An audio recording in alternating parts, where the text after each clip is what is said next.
I'm guilty of it. I've bought a lot of stuff on Instagram because people are really good at making ads for things that I didn't know I wanted until I saw the ad. And I have fallen victim to this in a number of instances. But I'll tell you what, I have not been upset with most of those purchases. So yes, I know I'm being marketed to. I know people are advertising to me, but they also happen to be advertising things to me that I probably would have wanted to buy anyways or would have searched on my own to buy. And so I don't necessarily think that's an indictment of the company. That is just kind of the model if you are marketing directly to end consumers with whatever your product is, right? But AI tools make that whole process more efficient, especially if you are a subject matter expert like Matt is with shin guards and extreme rollerblading, right? Because you understand the pain of the people you're trying to sell to. In this case, both literal and figurative pain, right? You understand the market. You understand what would make you want to make a purchase.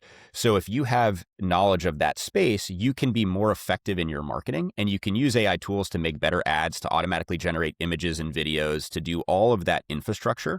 And the other component of this is a lot of people are actually using ChatGPT or some other LLM now to find products that they want to purchase. Matt's supplement example from the beginning of the episode is a perfect example of this, right?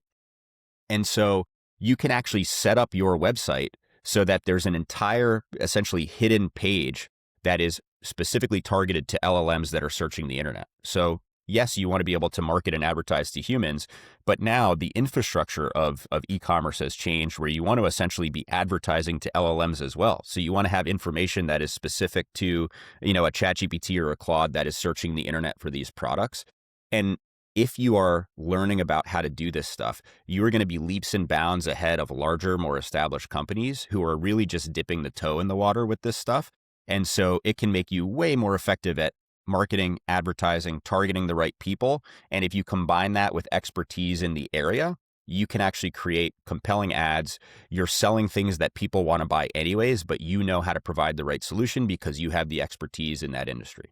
So again, one of the caveats of Medvi is people are like, hey, huge reliance on paid ads and affiliate marketing. Yeah, but everybody else is doing that. So that's okay. I mean, that's kind of like the cost of doing business in many ways, right? Yeah. And think about it. Like, if you figured out a way to drive more sales for Home Depot and created a $3 billion company based off of driving more sales for Home Depot, is it fair that you don't have the supply chain, that you don't have the vendor relationships, that you haven't done the compliance work, that you don't have the logistics, that you don't have the capital to actually buy and stock the inventory and run national TV ads, but you figured out a way to do this through some sort of web app, and sponsorship through a ChatGPT or a Claude?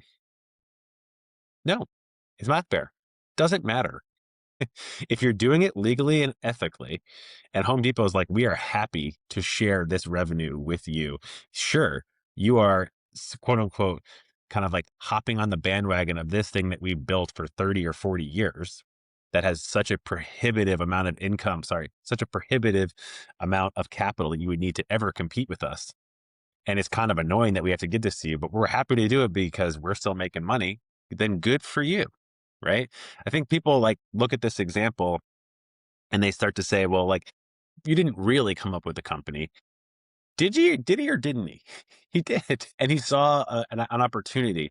It's like criticizing it, again, not from the ethical standpoint. There's things here that I think are bad, and you guys can look into that, and you'll figure it out. I'm not here to, nor is, I'm going to rewind and edit the podcast. There are things about this that are not great, and you guys can Google the details of that. Justin and I are not here to talk about whether the company is great or not. It's an inspiration and a proof point that you can go solve real problems and deploy your own ethics and morals when you do that. But to criticize the fact that he does not actually create the medication or anything like that is almost like giving a hard time to anything that requires electricity and being like, well, you didn't create the electrical grid. So like your laptop is lame. Like that's not a real business. It's like we always build on top of these things. And what we want to inspire you all to do is within the ethics that you have and the boundaries of the law, find these opportunities.